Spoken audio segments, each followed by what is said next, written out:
I'm gonna have to drop mine down an octave for the rest of the episode. You know, I don't even think I have a really deep voice. I really don't hear it sometimes. I say the I'm same not even thing just saying that. I'm not just bullshitting. I really don't hear it. I feel like I sound normal. Like, you know, I say the same thing. It's a good ass normal. Let me say that. When she talked, the wall shake. The wall shaking I don't is hear really it. That's because you deaf, though. That's because you talk so low, you can't hear it. You hear the voice in your head of what you want to say, but not the vibrations. Feel the vibrations. Oh man.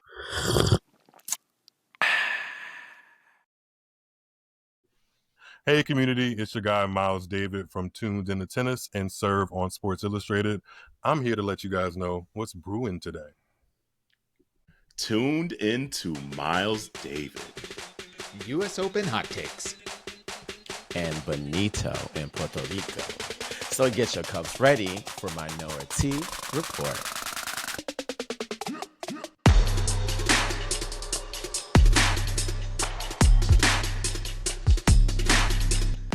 Hey, welcome to Minority Report. It's Auntie Kerel. It's Auntie Dawon. And it's Auntie Jerrell. Hey. You were supposed to say that in Espanol. That is true. Me llamo es Jerrell. Hey, okay. There She go to you go. Puerto Rico, Okay. come back a little bilingual. You said Spanish by injection. Bad Bunny, baby. Ooh, what kind of injection? So we have a guest. I guess we'll behave for the first 5 minutes. Right. Community. Let's get through this introduction first. Right. And then we'll go off the rails. Community, obviously, if you're watching YouTube, you already see we have a guest. But if you're listening on the podcast webs, you know, the Apples, the Spotifys, and all of that, we have, and I'm excited about this because I think this is the first time we've actually had like a sports journalist on the show. So we have the contributing writer to serve on Sports Illustrated and the founder and the podcaster of Tuned Into Tennis. So you know the U.S. Open just wrapped up, so we had to wrap it up with them. We have the one and only Myles David in the place to be. Yay! Hey. And he's already one of our crew because he already came here with a drive-through daiquiri and all this shit. We're like, yeah. And got the beard game on, like, just baby. He is here. He is ready. Hey, lighting helps. Lighting helps. I actually just got my sacred drops. I got my sacred drops in the mail to help fill it up in the winter, so we'll see. Come on, Beyonce. It's looking thick and juicy. I'll take that. You guys have put some pressure on me saying I'm the first sports journalist to come on the show, so now I got to prove myself worthy to be in the midst. Let me tell you. No pressure. Ain't none. We were waiting for you at the door. Like, you ain't got to prove nothing. Nope. It's crazy that I can like even be introduced in that way because I just never even imagined kind of like where my passion for tennis has taken me. So I'm excited to kind of unveil all of that and talk to you guys about the U.S. Open and more. I love that. I mean, I want to kick off the first question. Like, did you grow up playing tennis? Like, what got you into like the passion for tennis? Because some people are writers and they know how to write different genres and different topics, right? But I feel like when you are in a specific sport like tennis, you have to have a passion for it because tennis can be very bland if you don't. Hella boring. So just regular white rice. Regular white rice. We need more than salt and pepper at this point, okay? Yeah. So gotta throw a little egg in there or something. Yeah, make it jazzy. Okay. Baby. So like, how did you get into it? Like, did you grow up playing tennis? So yes and no.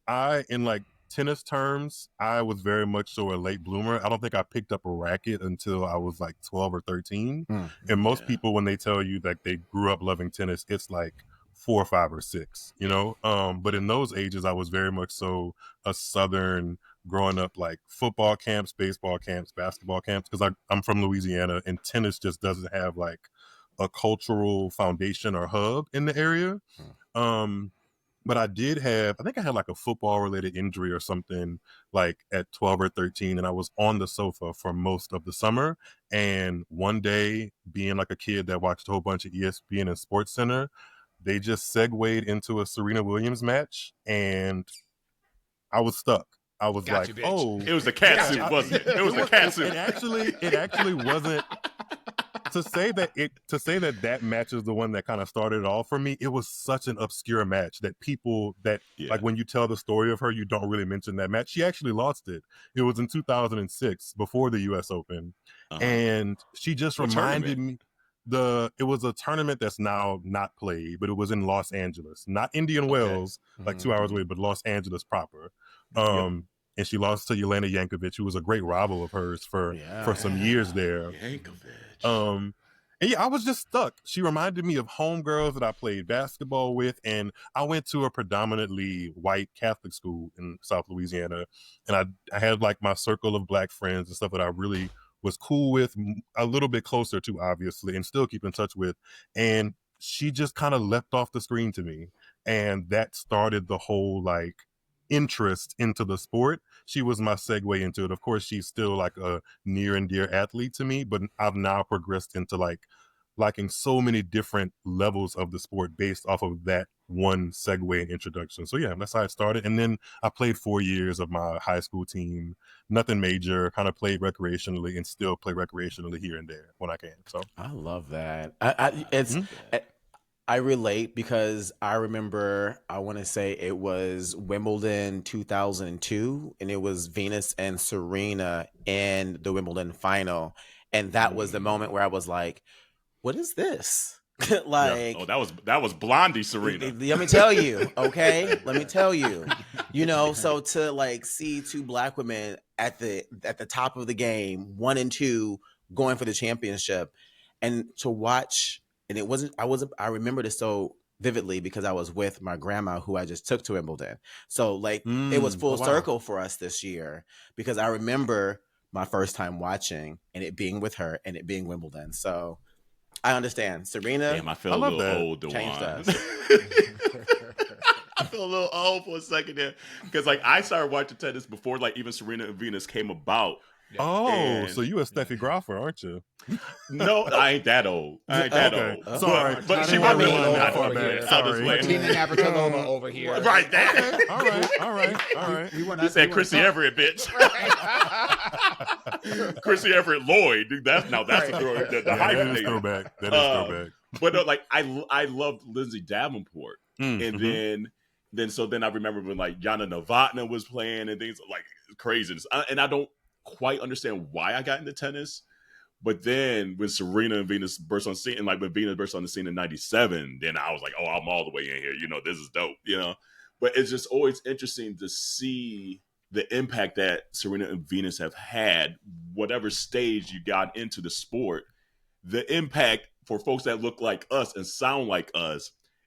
The ripple is incredible. Huge. Obviously, you have the folks that play the Taylor Townsends, the Sloans, et cetera, but just even like the sports journalists, the folks that watch it like us and have podcasts and things like that, and the Joe Schmo just chilling at their crib, just got done watching the U.S. Open. It's incredible what representation means. Yeah. Taylor Townsend just recently picked up on that. She was like, I mean, you have to see it to believe it. 1,000%. It's very true. It sounds so simple and cliche, but if you see somebody that looks like you or reminds you of somebody that looks like you, your mind is automatically kind of going to take you into different avenues of what could be. You know, once that level is unbroken, it's kind of the sky becomes the limit. You know. So and back then, like if to see it, you had to watch it live because there was no going on YouTube and watching the rerun. There was none of that. There was none of that. If you wasn't that's when sitting it was on HBO. You had to have like HBO. Oh my God! You know what's funny about that? I got so hooked in by that 2006 moment. By 2007. Backstory, my grandfather, rest his soul, was like the media guy at his church before media guys were a thing. Like he would record everything on a VHS or a tape just so people that may have missed the service can, you know, get into the spirit. Yes, man. And he used to have like this contraption that would basically record television onto a VHS tape. And I still have some of those old school VHS tapes that I can like touch and kind of, keep in contact with him, because he allowed me to really fly and keep up with tennis while I was at school or whatever by being able to record the live matches on VHS. And then that turned into DVDs and all of that stuff. So I kind of have physical memorabilia of my first moments kind of getting into the swing of being a tennis fan. Oh, that's dope. That's dope. Yep. So you said you grew up in Louisiana. Like, how was that growing up in Louisiana and being like a black boy at like a predominantly white Catholic school? I have my stories, I think. I have my stories. Because I went to a predominantly white Catholic school, and then I went to a PWI. So like the first 25 years of my life was pretty much like really feeling like a minority, no pun intended. And then on top of that, me being a guy of size or big or fat, however you want to put that, and being into tennis and being queer, like that just made the experience, I wouldn't say difficult, but just unique. I feel like I had a very unique experience, but also a traditional, but also a traditional one at the same time, if that makes any sense. So it was interesting, but also traditional. Yeah. And then, okay, so you came 2006. All right, I'm trying to put myself back into that 2006 Serena years. It wasn't even her greatest. It was not. No, because I think that was the lost lull. years. Yeah. Mama was looking. How do I put this? Mama was looking like she was accepting her acting gigs in that era. Let's just say that she was uninterested in those years. Yeah, she was a little injured, but she was like, while I'm injured, let me see if Hollywood is checking for me. And she did what she had to do. I mean, I think the whole part of like her Laura, it wouldn't have had such an impact without some of those moments, So yeah, that's what she was. That is very true. Because that's when she was popping up on like the CW shows and all of that. It was around that time, yeah, for sure. And so 2000, okay, so then you really had, so like, was it just solely the representation that got you in? Because like you said, those weren't like the prime Serena years. So, and like you said, the match that you watched, she lost. So it's just like, was it solely the representation, or did you like, okay, this is something I could do, like you said, playing high school tennis, and that's really kind of got you more ingrained? It was representation, and it kind of also felt mine. Because like growing up, it was football, basketball, baseball city, and I played all of those, but nobody had introduced me to tennis that way, and it was something I found on my own. So once I realized that this whole profession exists, I quickly realized that my cousin, my cousin and I shared a gaming room in my grandparents' house. So the Xbox, the PlayStation, all that was there. Once I figured out he randomly had a video game with tennis on it, Top Spin, it kind of just snowballed and snowballed. Yeah. It just kept growing. I mean, I had a binder of printed out player profiles so I could make my own players. I was in it. I was in it, and it kind of just that was the dawn of like, that was still like dial-up internet, kind of like CompuServe and stuff. I would be on the WTA ATP website. Like, it just kind of became my little safe haven and my little corner of the universe while everything else was going on, Yeah. Like, for a while, people didn't even know I really was into it. And you know what's crazy? Because I think about growing up playing sports as well, too. Naturally, we learn to play a lot of team sports where in order to win, there are so many more moving parts, and it's also depending on how everybody else is doing. But when you find an individual sport when it ain't got nothing to do with nobody but you, like that changes like that shark, that dog you to be like, hold on, I know I'm a bad bitch, so let me go ahead and do this because I don't got to worry about anybody else bringing me down. That was one of the things that when I started playing tennis when I got into my adult years that I really enjoyed, because it was like, I don't need to find a team. I just need to find one other person that wants to hit with me, and I can do something that I enjoy. Yeah.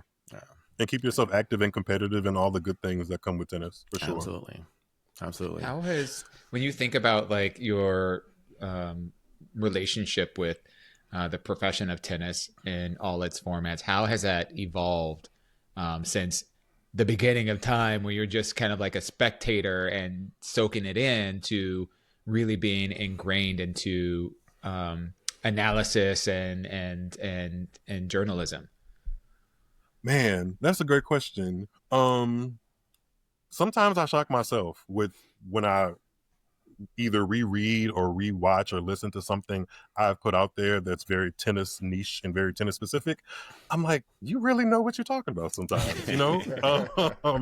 And it kind of just all started from a passion, like the podcast, and the podcast was first. And I literally just needed an outlet that felt like, one, people could hear my voice, because I've been told over and over again, you have a nice voice, you should do something. And do. Thank you. So, and it was in the pandemic, and I was like, okay, what do I do with this? And what would be different than just whatever I listened to already? You know, because I didn't want to step into something that I felt like was already padded and people were kind of in their lane. I wanted something from my own, going back to tennis being an individual sport. And that just started, and I really kind of was just shooting the shit. Once I realized like how to get my shooting the shit onto different platforms, I kind of just was doing it. And then different mediums and different apps and stuff, kind of like Clubhouse, would come up, and then you would have to, it gave me a chance to talk to people and share what was kind of already moving on in my head with other people, and to kind of answer your question more like, how have I evolved in it? That's a major way. Being able to like say that I have built a community of people that look forward to listening to what I have to say, to look forward to watching matches along with me, reading what I've wrote about it. That is just it's wild to me, because I put myself just that quickly into the 2006, 2007-year-old Myles, and he just would have never expected that. So to see that I've come that far, and now I'm able to like actually take all of that passion and knowledge and tiptoe into the world where I'm sharing space with these professional athletes and the journalists that I've looked up to and kind of kept up with, is just like, what's going on? You know, I'm still in that, like, I'm around the, what's that thing they call it? It's a imposter syndrome. I'm like tiptoeing around it. Sometimes I'm in it, and sometimes I'm like, no, like I know what I'm talking about, but I'm somewhere around that like little circle, you know, because it's kind of like, pinch me. I can't believe this is what I've found myself doing, you know? Yeah.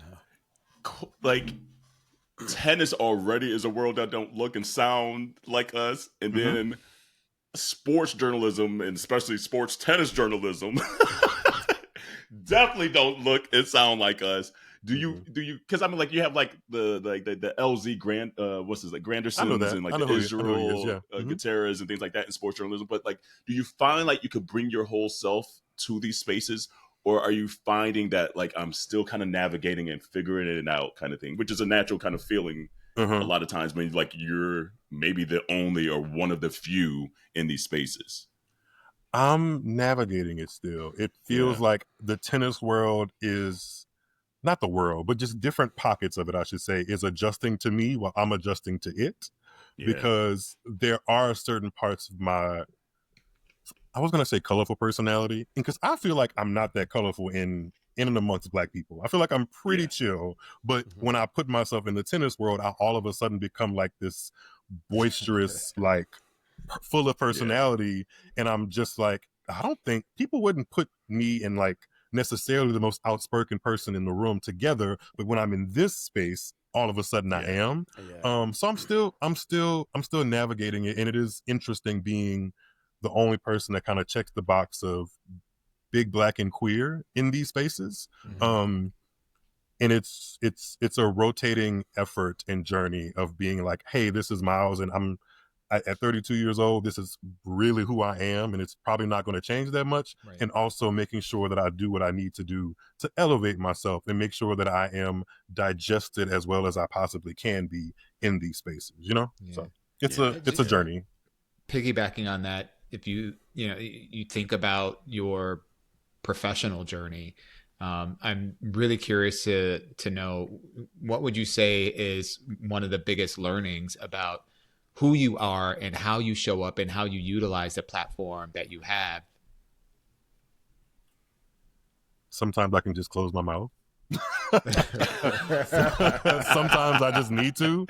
And like, every space doesn't need every bit of my opinion. That's kind of what I've learned, is that yeah, there's ways to be authentically myself, but it doesn't necessarily mean in every space I'm 100% authentically myself. I'm different pieces of myself, and that all makes up the layer of Myles David. And just coming to terms with that and realizing that certain people in certain tennis spaces are not going to get my jokes and my humor and my sarcasm, and that's just what it is. And if they take offense to that, then that's just, I'm not what they need. I'm not the tea they need to be sipping on. Unfortunately for them, there's other options to kind of get your tennis news and tennis social content. I'm not that person, and just being okay with it and navigating all of that. You know, I've used the word navigating quite a bit. Sorry. No, honestly, I mean, it makes a whole lot of sense because, I mean, the truth is everything ain't for everybody, right?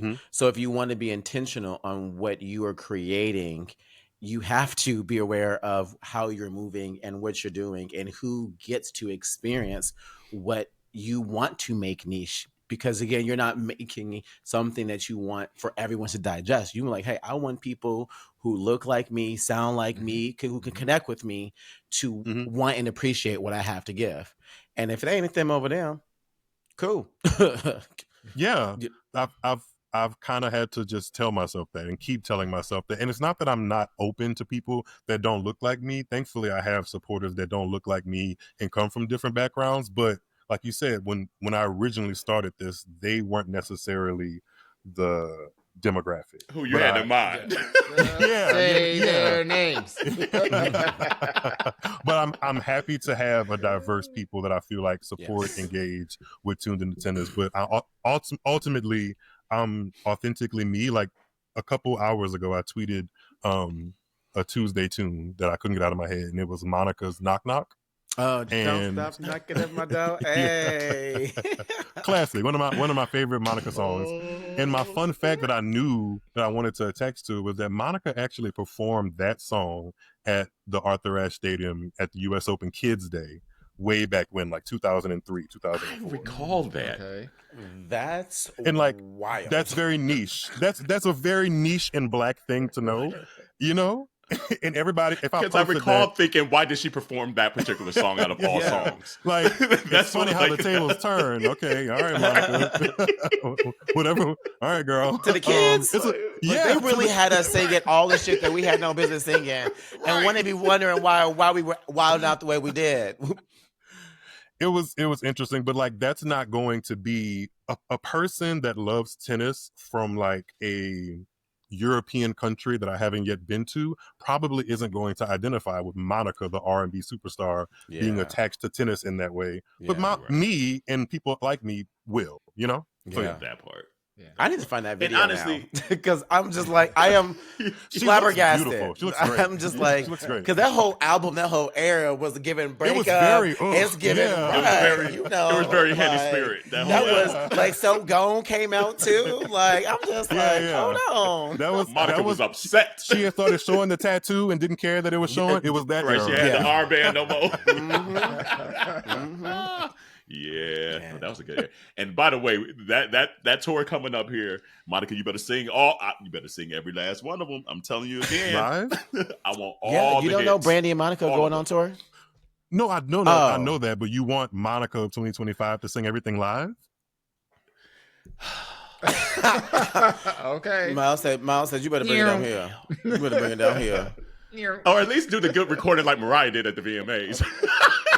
I enjoyed that. Give us a good college effort. It was exactly that. We'll get to that. I will say, based off of the Monica and Brandy live that they did, like they still got the voice.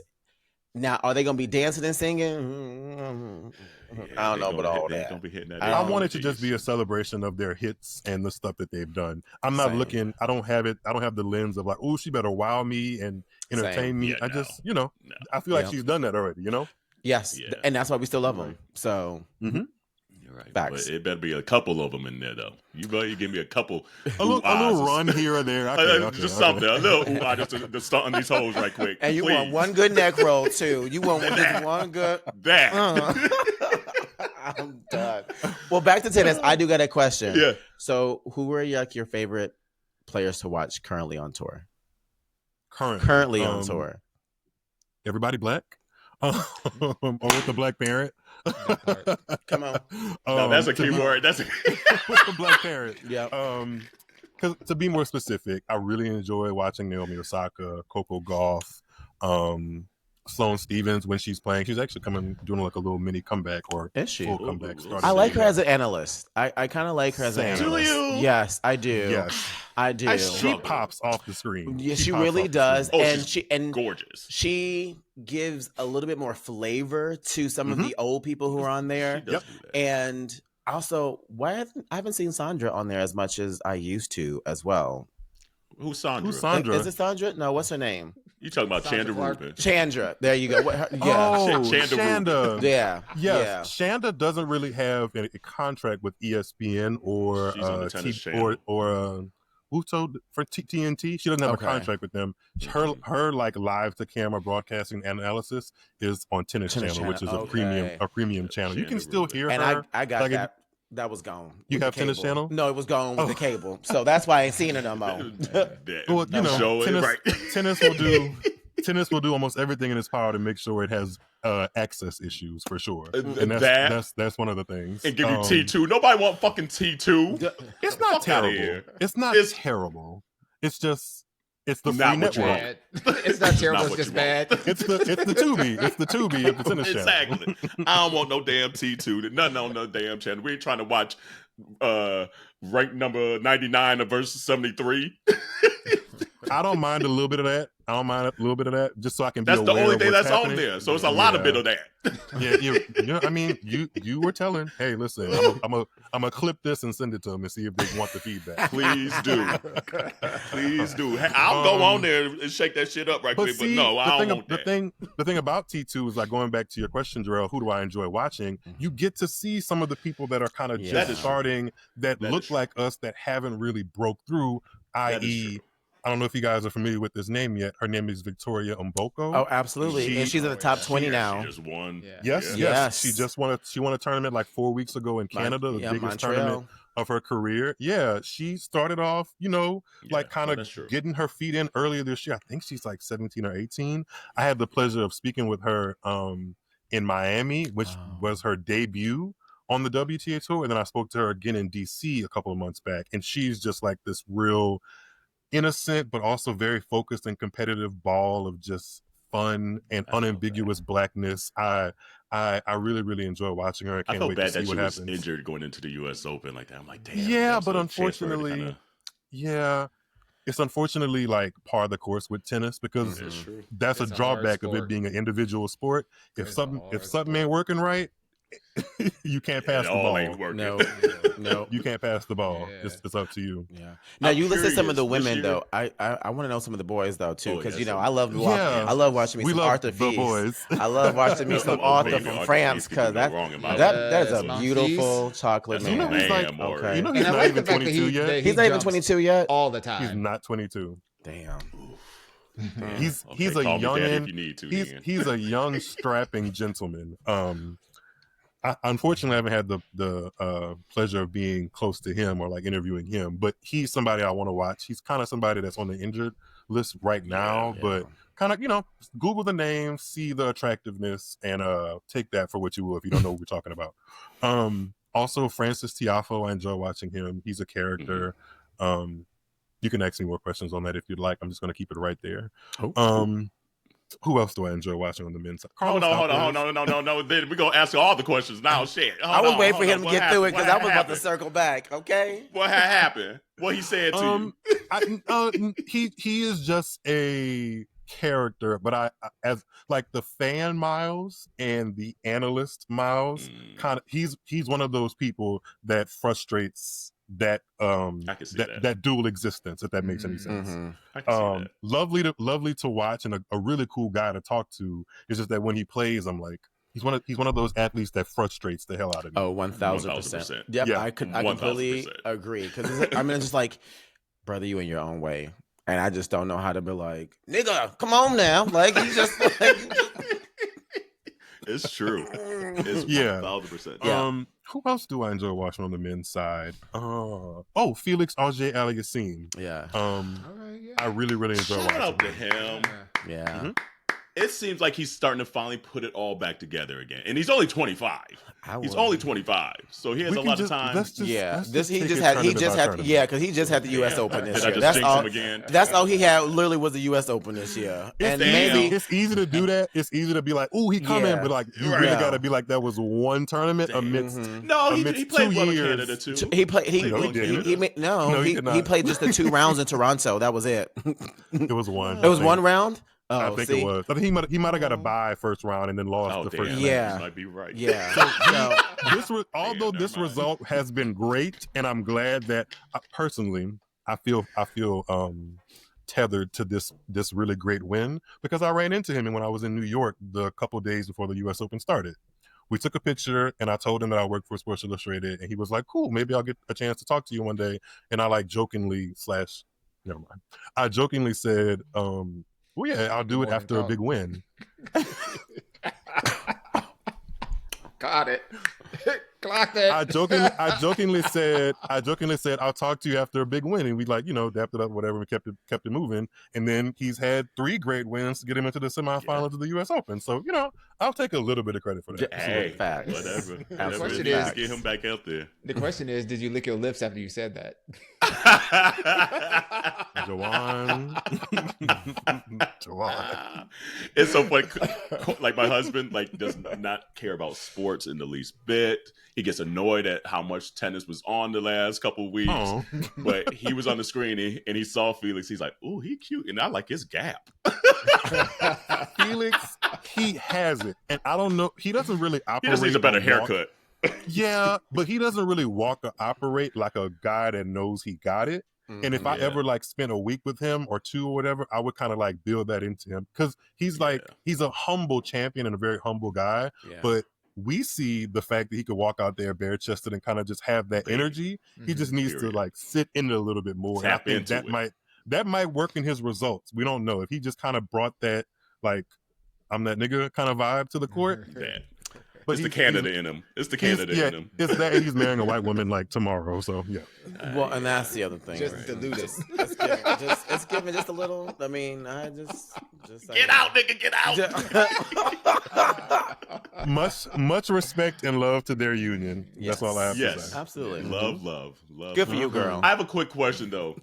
This year was the 75th anniversary of the Althea Gibson and all that stuff. Do you think they really tapped into it enough? I was there. And I was looking around. They had the one backdrop right when you walked in, and that was about it. And I was I thought this was about to be all about Althea and this bitch. They did the bare minimum. And even when there was lights, camera, action, and everybody's watching at the end of the women's final, which in my mind would have been a perfect moment to segue into this whole entire U.S. Open, the 75th anniversary of Althea Gibson breaking the color barrier. Yes, there were 2 non-Black women in the final, but you still could have mentioned her. I mean, she was mentioned in the official poster for the U.S. Open and used as some of the artwork, but that was kind of it. Meanwhile, Chris Evert, they spent more time celebrating her 50th anniversary of her first U.S. Open win, and not to take away from her accomplishments because she did do that, but you can't have it both ways. You can't say that you want to honor a Black woman for breaking the color barrier, and in that same tournament highlight more a white woman who won something that she was probably always going to win. Yeah. It's given they chose this or that versus doing this and that because there was room for both to be celebrated, and the fact that it was weeks long. Yeah, it was a 2-week program, and if you wanted to really put the pin in it, why didn't you ask somebody from her family or a foundation that's in her name to come and present the check or say a few words at the trophy presentation? These are simple things that make it at the forefront instead of on the back burner, and that's what it felt like. It felt like, we'll drop a little bit of Althea Gibson, but then put it on the back burner, and that defeats the purpose. And white people will always there the whole time. Yeah. Even if you want to tap into the marketability of Venus Williams, pimp her out all you there's ways they could have pimped her out, quote unquote. A huge opportunity, and they didn't even do that. Because one thing white people gonna do is ask Black people about Black people shit, and that's the bare minimum they could have done, and they didn't even do that. Yeah. It's just it didn't shock me. Yeah. It just goes to show that as much as there have been, some ripples and progress made in the sport, when it comes to the powers that be in terms of, those that are making decisions around what's being celebrated, what's being honored, where things are being played, etc., it's still coming from a perspective that, does not it does not come from a diverse perspective. Let's just put it that way. And it's There's not no to one assume, challenging the norm. Yeah, and it's not even to assume that there was some kind of malice or like covert or overt action to minimize. But if it's not part of your community, it might not even have registered, as exactly. There was an opportunity to do more. But for us, when we see such little representation throughout the sport, it becomes amplified where we see other sports where they're doing a lot more, or you see the inequity that happens between how certain legacy players are honored and celebrated versus others. I bet you there was that one white person in the room that was like, well, we made a post during Black History Month, so maybe this is all we need to do. And if they don't have people that look like us or have some kind of tie-in to our cultural significance and the relevance that brings all of the eyes that it can to those moments, like you miss out and you're left with people feeling like you could have just left it alone altogether. Because like don't breadcrumb the thing, because I'd rather just not have bread than be breadcrumbed, Come on now. So what I'm hearing is Amen. We need you up in the room next year. Period. Listen, Period. Step by step. Okay, The cherry on top of step by step. the cherry on top to an amazing year would have been access to the U.S. Open, but it didn't work out for me this year. But tennis ain't going I saw nowhere. your clip on that one. We put it in your reminders right now on your calendar, please. I got it. For April, not even May. For April. April. Now I know. Now I absolutely know. Oh man. Well, honestly, this is what we're gonna do. We're gonna have to bring Myles back like every time we have, because we always talk about the Australian. We talk about the Grand Slams. We probably won't talk about more, but sometimes Dawon be like, "Okay, enough sports, gentlemen." I'm not mad at that, Dawon. Sometimes we need a little. So we just got to bring back Myles for these big tournaments and be like, "Okay, let's chop it up and see." But the wrap up, kind of just U.S. Open. What's your hot takes? Maybe your hot takes. Not even like, okay, we know Sabalenka won, which okay, cool. Anisimova, blue. But what are your hot takes out of this U.S. Open? Well, I feel like I might have just said some already. I feel like Carlos this is not really a hot take, but it'll segue into another one. Carlos Alcaraz is who he says he is as a tennis player. He is, when he locks in, everybody else is kind of behind the eight ball. Commoners. Really. And even his main opponent, Jannik Sinner. And I feel like that's my hot take is I am not totally convinced that he is necessarily the thing that everybody has said he is, if that makes any sense. And a lot of that stems from his I don't know if it's unfortunate, but his issue with the performance enhancing drug ban and all of that, that just, I can't, it hasn't been that much time since we found out, first of all, but I can't get it out of my system. How that happened, what happened, and his entire tennis game being elevated since that whole debacle. So it just makes me wonder. Throw Iga in that mix too, please. You said Iga? Yeah, she's I think clay court remains where her domain is going to be if she's playing the best that she can, but she's not one of my favorites to root for. If you know me, you know this. She gives me very Justine and energy, and it rubs me the wrong way every fucking time. Like the tennis historian in me recognizes the achievements, sees them, acknowledges you as a very good tennis player, and I can't take that away from you. But like the fan in me is like, I can absolutely not have to watch this. Beautiful like gowns. I'm okay. Beautiful gowns. Yeah. Beautiful gowns. So yeah. Oh, and then I'm not really sold on the Jannik Sinner thing. Very, very proud of Taylor Townsend and how she was able to actually show class and education despite being told she had none. And her loss, her press conference and her loss, that was so beautiful. She'd be like, you know what? I'm exactly where I'm supposed to be. And I was just like, And I'm loving seeing her everywhere right now too. Yeah. She's like on every podcast. She's on CBS Morning with Gail. Like, I'm loving that the world is finally catching up to what we've already kind of seen in Taylor for years. Yeah. I love it. And honestly, maybe herself even catching up to who she believes she's been as well. You know, I just love this colliding of all of those worlds for her right now. She's dope to me. She's super dope. She's really dope, and yeah, she handled everything that she went through in those past 2 weeks better than I would have. And she's an Aries, so I'm actually a little surprised because the Aries I know,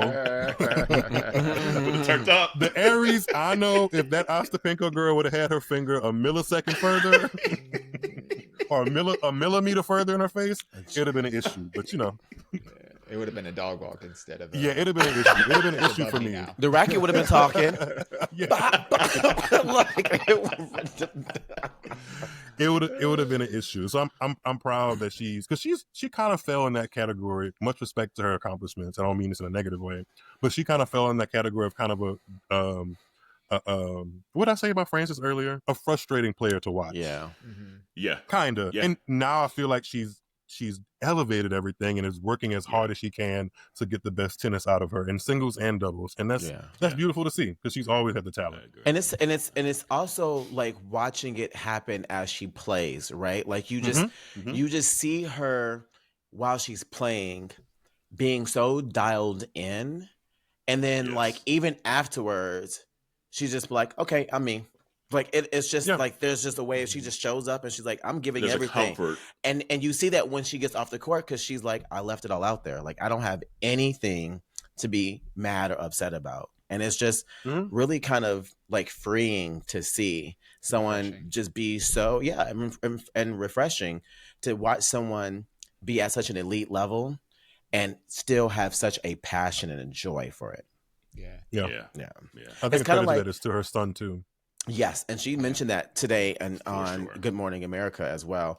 And it's kind of the same thing I noticed with Naomi this tournament as well too. I have not seen her smile so much in a tournament. And probably ever. honestly. Yeah. And it just a couple of weeks ago in that same tournament in Canada, it was not the case. No. And she was very much so kind of in her own head to her detriment, you know? Yeah. And to see her purposefully be like, I can't do that again, or this is not going to get the best athlete out of me or the best tennis out of me was refreshing to see. I was hoping she had gone all the way, but, you know, things happen for a reason. It's great to see when she's playing great. Like, her tennis is so beautiful to me. Like, the precision and the power and just, like, it's, I don't know. It was great to see that out of her again. She's a great athlete. She is easy and, like, fun to talk to in a very her own unique kind of way. She's not forgettable, and she speaks to so many different markets, man. Like she's an incredible person. Yeah. I do have one other question for you. How far do you think Ben Shelton would have gone if he did not withdraw from the tournament? Oh, my little Florida I was at Gator. that match too. That breaks my heart. Yeah, I felt bad for him. I think he would have gone pretty far. I think he would have at least gotten to the Carlos Alcaraz match, and I feel like that would have been lights, camera, action. Yeah, that would have been great. And I think he's great for the sport too.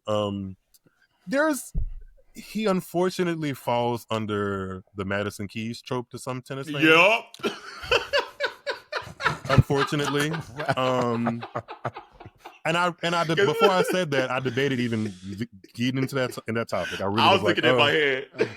Because, like, I feel like, how do I put this about Ben? Oh, Ben. There have been certain things and posts and pictures and stuff that he's aligned with that doesn't feel very also in alignment with Black culture right now. He's kind of dabbled in some things and posted some things, not a lot, but just enough to get a really intense tennis fan into the kombucha girl to raise your eyebrow a bit, but also at the same time, when he's given the chance to talk about Blackness in the sport, he does a pretty good job of that too. So he's figuring it out. He's figuring it out, and I can't be mad at like a 22-year-old that's from Florida getting all of that together and navigating that while also being a really good tennis player. So he has some stuff to work out in that realm and his game. I think the physicality of how he plays tennis may be slightly catching up to him because he kind of plays tennis like a football player which is not a bad thing. It makes him fun to watch, but it also can kind of hinder some of the fluidity and technical aspects of his game that I feel like could elevate him. So he's figuring it all out. But I like Ben. He's a really good watch and also a good person to talk to. I've had some interactions with him over the years too. He's been cool. So okay, yeah. Well, again, community, we're going to have to get him back on here. And before we get too deep into the episode, tell them where to find your podcast and to find you on social and all that stuff. Let's get that out there now. Yes. for sure, if you are interested in what the hell I've been talking about for the past couple of minutes, you can find me at Tuned Into Tennis, and that's across all socials. I'm mainly on Twitter, YouTube, and Instagram, and that's TUNEDINTOTENNIS. Tuned Into Tennis with Myles David. Me. I love it. We hinted at it a little bit. We're gonna ask Dawon. Dawon, how'd your girl Mariah do at the VMAs, boo? I think Mariah did what she wanted to do. As she always does, I think. Like, let's be clear, because this feels like a broken record conversation, at least from my perspective. Anybody that's expecting Mariah to do anything but stand on a stage and move her mouth are setting themselves up for a big disappointment. Now, as far as the track goes, delivered.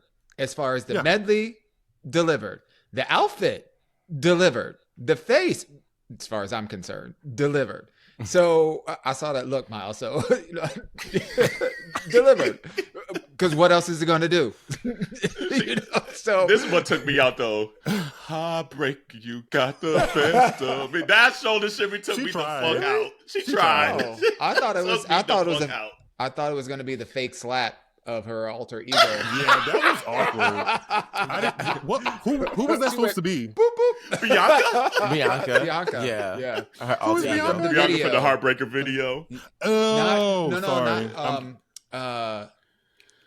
Yes, I'm sorry. Yes, from the Heartbreaker video. Because I'm a Mariah Carey fan, definitely not a stan, and I'm actually rediscovering her album with Honey on it because I've been playing it a lot lately. Great album. Yeah. But I didn't expect to see her go out there and give 5, 6, 7, 8 boom cat. That's just never. She never been Mariah Carey. But I was a little. I don't want to say nervous or you were expecting her to actually be able to walk. Her walking around and walking off the. I'll say this: her walking on the stage and off of the stage, which was really like, oh, wait, she needs a little bit of help. It made me Google how old she was, and then I was like, oh, she could definitely be my mother, like absolutely, and that allowed me to give her so much grace because I'm at 58 years old. I'm not doing, even if I could do boom cat. I'm not doing it at 58. No. Yeah. And let's be clear. This is the Video 58, Music Awards. This is not the I sing live and you're going like this is not the the National Dance Competition Performers Elite edition. So you think you can dance? Not that. She got out there and said, let me give you a little taste of what I got. Let me give you something of what I got. Not the best. Let me give you something what I got. Well, my favorite part was afters. My favorite part was afters when she was singing with Busta Rhymes. Oh my God! Let me tell you, that's the true Mariah. There. That's the true Mariah right there. I said, Mariah let that shit go. She was like, "Hey, I'm with Busta right now." On the VMA, she gives very Maddie Keys, but Busta she give nigga. Look, okay, and then duality. I love it. Mariah. I love to see it. It's just it is such a spectacle. It's hilarious. I think low key or high key, she plays into it a lot. Yeah. Because she knows people are going to be talking about it. So, for sure. And there's no incentive. No, chick makes all the money she needs every Christmas. She ain't got to do nothing else. And she ain't got to prove that. Like, this bitch has been singing since 1990. How many number ones has she written? 19, like, it's quite a 19, few, right? 19, 20, something 19. Like that. That's because the record's 20. She's been trying to get to that 20 for a minute. Money. That is deep, long money. Yep. Yeah. And it doesn't take away from how prolific she is at it. Like, she's dope at it. And I listened to her albums to hear her sing. And honestly, that's been her whole career. She ain't never really been the live performer. Like, her voice was better maintained during the 90s and things like that. And she, I mean, to have that big of an octave in that range, you tearing your throat up every time you sing. Like, as a sportsman, talking about tennis, Ben Shelton, the way he's aggressively hitting that ball is the way she aggressively sang for so long. The muscle could only maintain for so long. So that part I don't even bother. But I'm like, bitch, if you can't even walk, then don't even get up there no more. Sit your ass down. Look, we love you from afar. I bet the check was enough for her to say, "Let me roll my ass up on out that stairs." No, she said, "I got this album coming out September 26th." I appreciate her ability to keep dancers employed, because I know if I'm a male dancer and I hear through the grapevine Mariah Carey's performing, I'm getting ready, because she gonna have about 20, 50 of y'all up there. Yeah. And they're gonna have the spotlight because she ain't doing it. She not doing nothing. Right. And they better be in the gym because they're gonna have to lift her from part A to part B. Abs gonna be popping, baby oil all over the place. She know what she doing. Yeah. She know what she doing. It was so cute just watching her. It was so cute watching her after the performance. It was so cute watching her and Ariana Grande kind of interact. With Mariah Jr. Yeah, because you got Ariana Grande, whose heels were as tall as she was, gingerly walking around, and then Mariah Carey, who was like gingerly walking around with the help of 2 or 3 other, assistants and whatnot. It was just, I live for it. I would never say that I'm a stan. I wouldn't even say that I'm a Lamely, because I don't even like, I'm not into like celebrities like that. I like who I like, I'll go hard for them, but I'm not in their business. But I just think it's hilarious that people want so much out of somebody who time and time again says, "This is what I'm gonna give you." This is who I am. Right. It was interesting to me just watching, because I still like watching the VMAs. And it's just interesting to me, and I said it like on our stories, that like how much they still tap into our generation, like millennial generation, to run the show, because there's very few and far in between new folks that I don't know if it's talented enough or they couldn't pull off a show. Yeah, that show. So they literally had like all these icons for the performances, all these icons for like the presentations. Gaga still winning. Ariana, I'll give her a cusper, but I mean, Ariana's dope. Tate McRae, dance her ass off. I will give her that. Dance her ass off. She's not the best singer on earth, but that's not what she there for. She there to show you so I can think you could dance. I can't, so you think I can dance? Bitch, I'm still dancing. Yeah, so it was dope. I was like, okay, that shit. song was a little. Yeah, the song ain't the sports car is not the best song. What is it? But outside of that, I was like, where everybody else at? We even had Steven Tyler back up there. That man, 80 years old. Where is Gen Z at? Y'all pick on millennials all day, every day. Y'all ain't showing up. No Cat's Eye was their Gen Z, and that's honestly, about it. They were my highlight of the whole VMAs. Like, that's about it. Honestly, I mean, they're gorgeous, but they should have performed. Why didn't they perform? I mean, they did like 2 pre-show performances. They should have been on the actual main stage. They should have been on the main fucking stage, because you can't go anywhere without hearing the Gap commercial, Gnarly, and fucking what Gloria, Gabriella. They all doing the little. And I'm like, go ahead with your little salsa tango that you're doing over there. But can we just shout out to Ricky Martin though? Because I mean, baby, he talk about giving a performance, you can tell that he's dialed it back. He wasn't, popping in as hard as the backup dancers, but he was still holding his own. The face was looking good. The body was looking good. He didn't look worn out by the end of it. That's some good 50. I was at a bar and they were playing his performance. I was in Puerto Rico watching them play him perform live at the VMAs, and the way the Puerto Rican people, they were riding for that man. Yeah. You say I was looking at a Ricky Martin next to a Ricky Martin. Them Puerto Ricans out in Puerto Rico pretty. They ride with him since Menudo days when he was 8. So, and then got aged out at 16. So I don't think I've seen Ricky Martin since he did that little stint on the Versace series. Oh, baby, look at him. Ago. Baby, look at him. He's the divorce glow up is glowing. Yeah. Who did he get a divorce from? Some guy. Some Yeah. man. Some guy. Some man It don't matter. who don't matter no more. It don't matter. He on the market now. It So- don't even matter. It show don't. And let me This tell man you, is so fine. and that's why I want to go back to Puerto Rico, because so many of them look just. I mean, yeah. He said, yes. There's some beautiful men over there in Puerto Rico. Okay. I haven't been yet. The closest I've been to Puerto Rico is that Real Housewives episode. Puerto Rico. Honestly, go. I would tell anybody to go. I'm so done with you. I watch that episode all the time. Well, okay. This is why we fucks with Myles. This is why we fucks with Myles. Where Bo at now? So, Jerrell, now you see why everybody loved them some Puerto Rico, though. I definitely do. Yeah. And looking into the camera, Mr. Benito, Mr. Bad Bunny, baby, you put on a hell of a performance. Okay. And I didn't understand nothing for them 3 hours. Okay. But I knew to shake my ass when it was time to shake my ass. I know that's right. That shit was a house party. It was a house party. And it was really cool because I don't think I've ever in my younger years would have thought that I would have ever gone to a concert where the native language of the concert wouldn't be something I could understand. And it felt like a guest in someone else's home. And you know, when you go to visit someone, you're like, I love what you've done. I love this energy.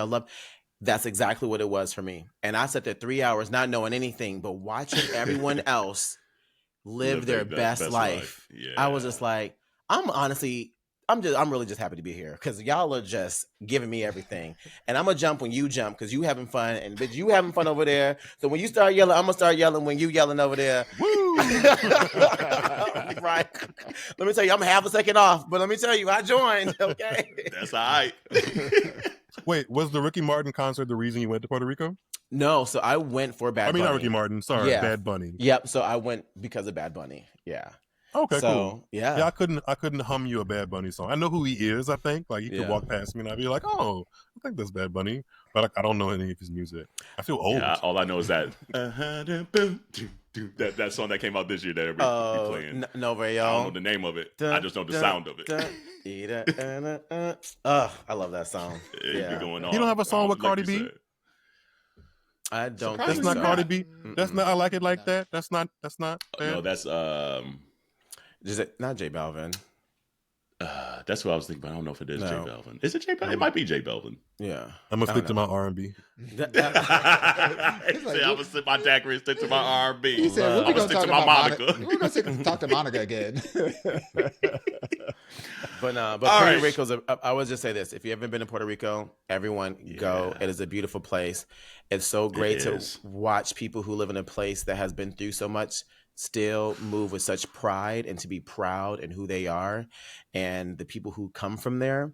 And it's just really great to see. And I just thank y'all for having me in my home and y'all home, and hopefully I get to come back. So It's like, please have me back. Thank you. please. I tried to behave. I swear. Yeah. And I tried very hard to.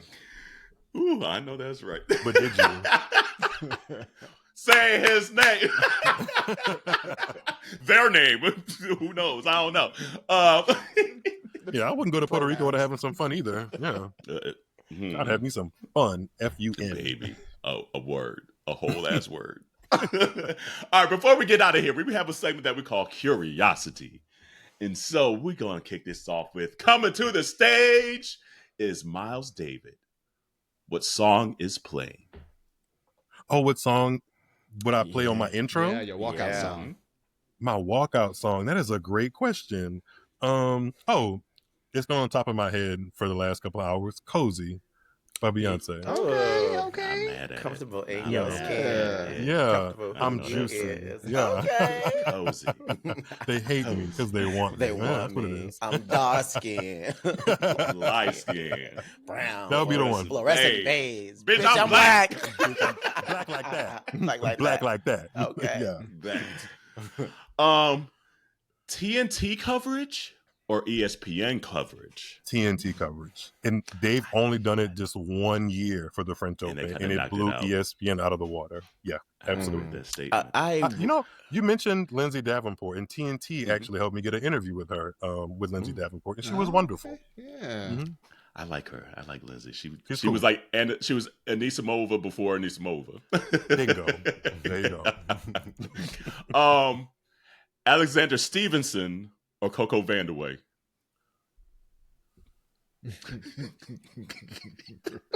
It's a shady question, but it is what it is. You got me with that one.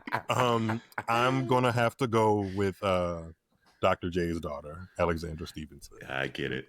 Everybody black. I get it. But they both are not that good at commentating. First of all, when they were like, "Oh, Coco," I said, "Oh, I forgot all about it." How'd you doing that? Right. I said, "Who asked for this?" Okay. Not my favorite cup of tea at all. No. Honeydews or strawberries and cream? I've never had strawberries and cream, so good. But I'll take the honeydews because I just opened a bottle of Grey Goose that they sent me, so I'll take the honeydews. There we go. A one-handed backhand or a two-handed backhand? You said one-handed or two-handed? Mm-hmm. Two-handed. Okay. Always. Okay. Yeah, I mean, honestly, not many people are really good with the one-hand backhand. I think it takes a special talent and like a certain kind of strength. I actually wish we saw more of it, but just from my game, if you're asking me, I would use it. I use a two-hander when I play, so two-handed. But we don't really see. They're hitting the ball so hard now; it's so hard to time a one-handed. Yeah, and that's what I was just saying. I was like, fast, that's what I'm saying. Like right now, I don't think it's really going to be at an advantage like it used to be back then. Yeah, because everybody that has one is pretty, except Musetti, the Italian guy. Yeah. That's true. He has one, but the rest of the field is pretty. I mean, Tsitsipas has one, but I mean, they're That's getting his worst shot. Right, exactly. Exactly. That's why he's 27th in the world right now. Yeah. But I'm just saying, like, I mean, Yannick Sinner just literally just dog walked Musetti because I mean, like, he hitting the ball so hard, like, yeah. You need more time. Let's see here. Yeah. Which U.S. man is most likely to win a slam first in the current field? You giving me options, or you just want me to say a name? Just say their names. In the current field and current crop, I'd have to go Ben Shelton. Yeah. Based off of current form, if he has help on his side, I think he's the one I would put up against somebody like a Carlos Alcaraz or a Yannick Sinner to just see what happens over a best-of-5 match. If he's healthy, I think he can do some things to frustrate the best of the best. And then the other ones, like Taylor Fritz, Francis Tiafoe, Tommy Paul, they have a ceiling that they haven't broken through yet. And I feel like Ben, because he's been on the tour the least out of all of those, we're still seeing where his ceiling could be. He's still like pushing it up. Whereas the other ones, we've kind of seen what Tommy Paul can do, what Taylor Fritz can do, what who won this? Francis Tiafoe. Yeah, with Francis. Yeah, like we've seen that it's kind of like almost there, but not really. Whereas with Ben, it still feels like there's some chapters to the story that may even get better.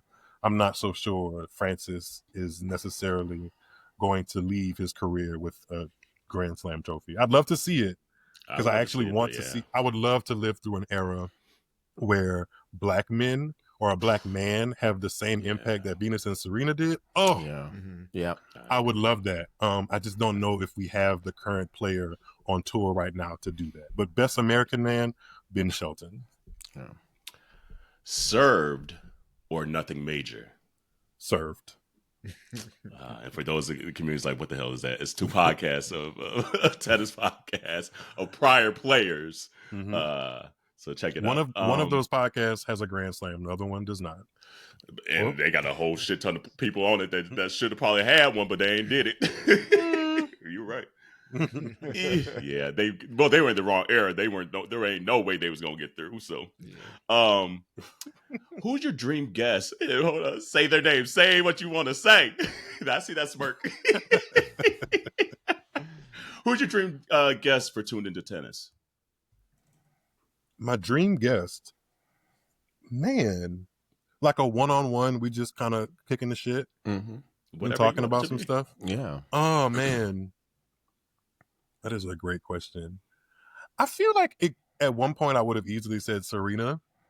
And she still would be a dream guest, Venus and Serena at the same time. I would love going back and forth with that conversation. I would say Coco Gauff, because Coco Gauff I feel like is the now, and she's going to be the future as well. And she has so many like kind of irons in the fire, like that I feel like we're just going to keep seeing from here on out. So to just see where she is as a 21-year-old girl and kind of like see the world from her perspective, having accomplished so much so young, I feel like that'd be a good conversation. So yeah, I'd say Coco. Yeah. And I also like how she interviews as well too. Like she's still very real down to earth. She'd be sticking up for black people. 1000%. Yeah. There's just something about we'll have a good conversation. She was raised white. Exactly. She was raised white. Mm-hmm. I met her dad once. I met her dad at the 2022 US Open. I'll never forget. He like looked down at me and I introduced myself. This is kind of before I kind of started working in tennis.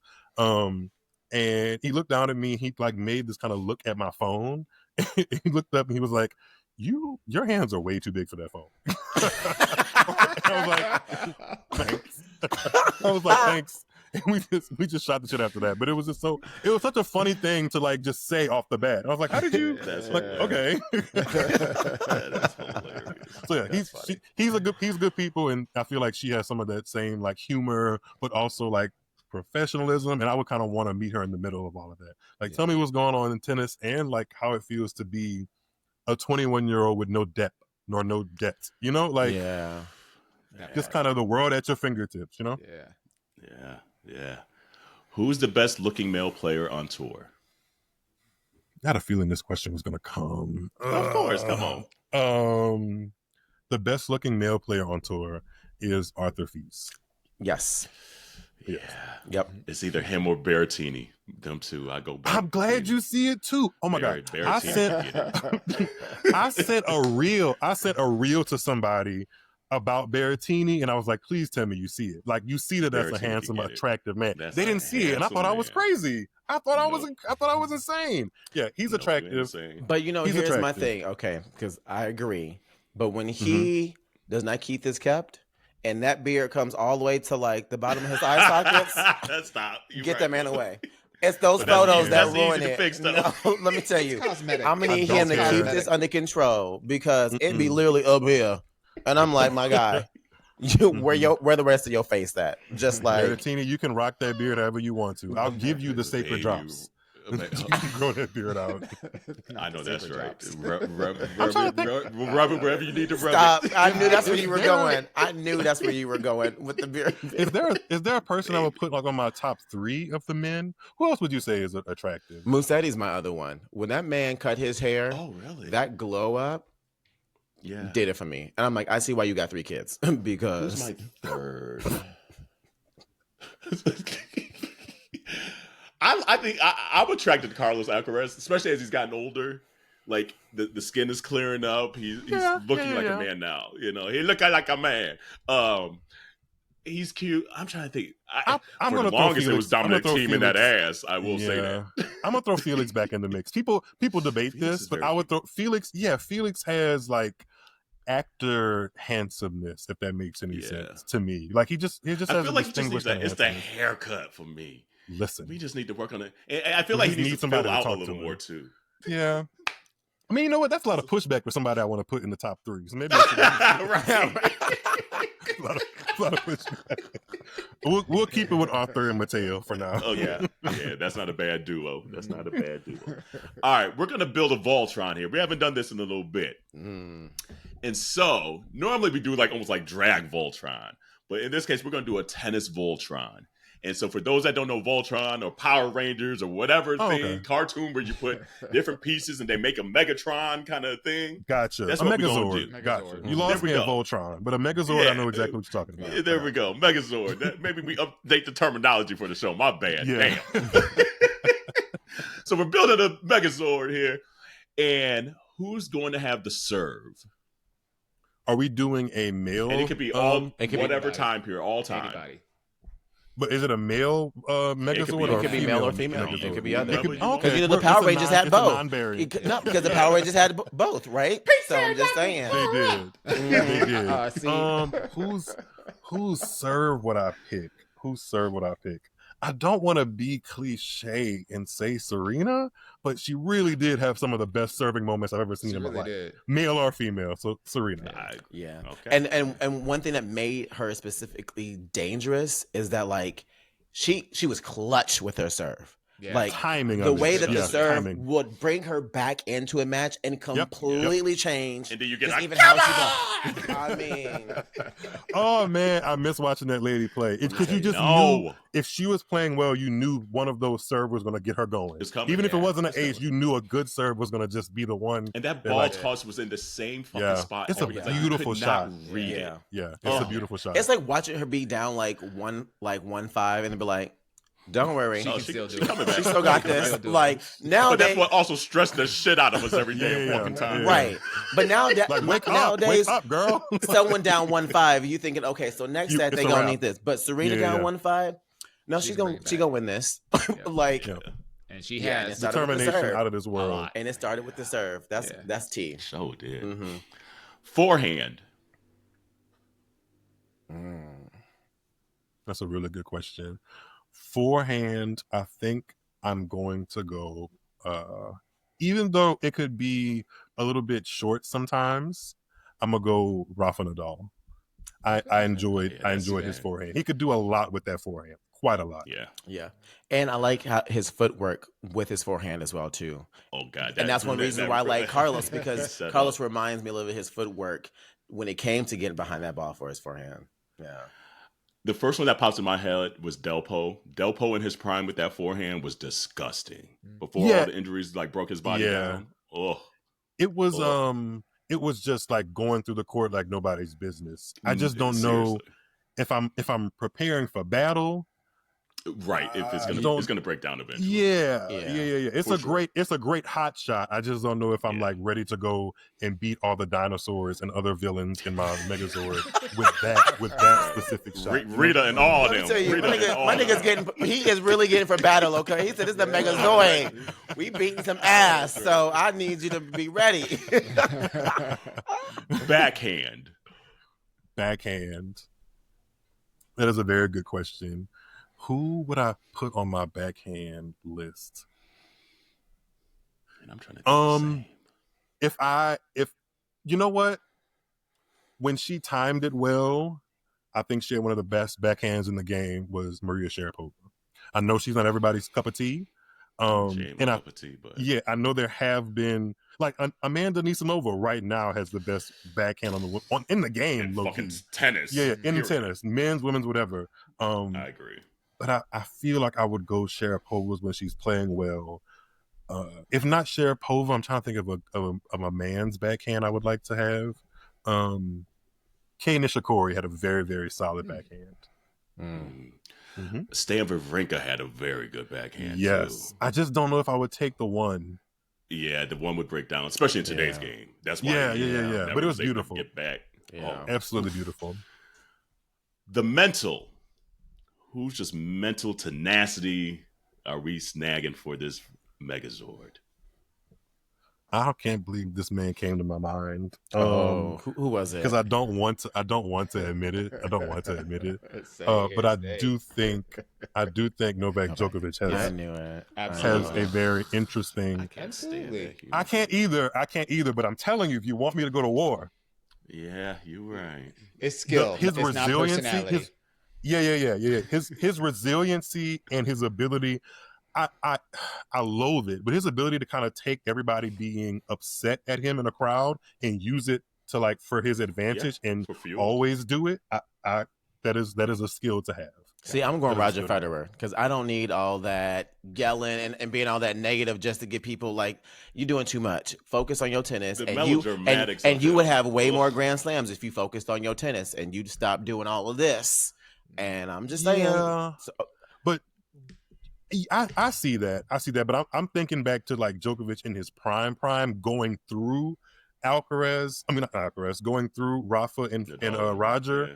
That I feel like just doing that alone took a lot of mental fortitude and toughness in some of those matches. So I'll take it. I'll take it. Okay.